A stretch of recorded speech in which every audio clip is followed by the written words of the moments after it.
Terra do Nilo e das pirâmides. O Egito fascina quem dele se aproxima. De Heródoto a Napoleão, a civilização egípcia tem sido sempre creditada a determinações geográficas. Heródoto, historiador grego que viveu no século V, tem uma célebre frase em que afirma ser o Egito uma dádiva, um presente do Nilo. A frase atravessou séculos e é repetida acriticamente por todos os manuais da história que falam do Egito. No período faraônico, o Nilo era considerado uma dádiva, pois promovia muitos benefícios. Porém, os camponeses trabalhavam muito para que eles valessem a pena. Ao mesmo tempo que ele era útil, causava cheias violentas. Tais condições fizeram com que a civilização egípcia começasse a ser montada com um trabalho organizado a partir de condições favoráveis.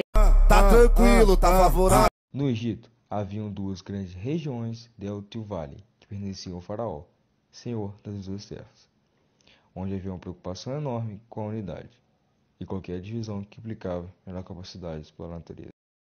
Cercado de desertos por quase todos os lados, o Egito Antigo manteve, através de toda a sua existência, algumas características que emergem da diversidade produzida ao longo de milênios. É surpreendente que a continuidade de sua cultura tenha resistido a assírios, persas, macedônicos e até romanos. O que marcou o antigo império egípcio foi a construção de grandes pirâmides que demonstrava o poder dos faraós, como o de Quéops e Ramsés II, do novo império, demonstrando seu poder e passando ideia de imortalidade. Faraó, sou faraó! A Fela, como eram chamados os camponeses do Egito, acabaram sendo tomados, assim como o rio, pelo poder faraônico.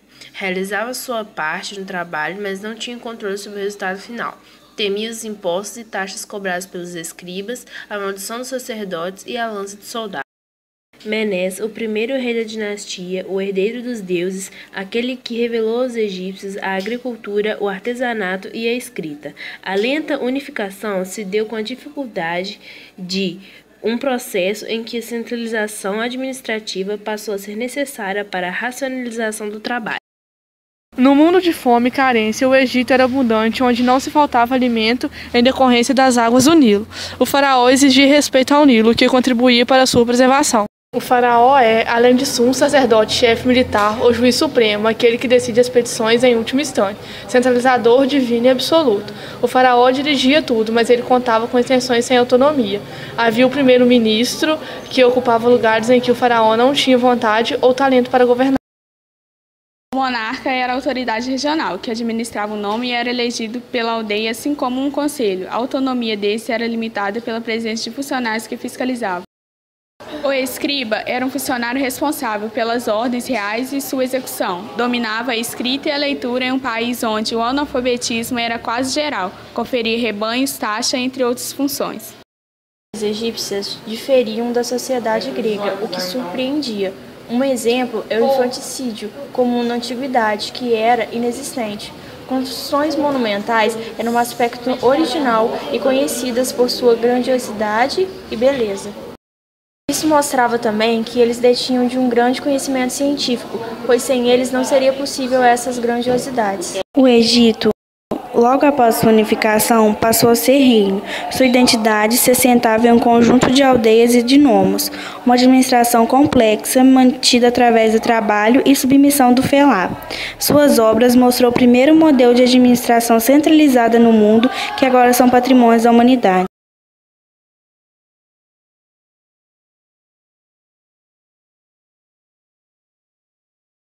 O Egito, que antes era um império, se tornou uma república.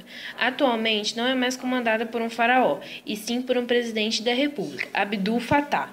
O modelo econômico era teocrático, do regádio, ou seja, o sistema hidráulico. Nos dias de hoje, a economia que foi adotada pelo Egito é a capitalista. É considerada uma das grandes potências do mundo antigo, principalmente na área da construção e da medicina.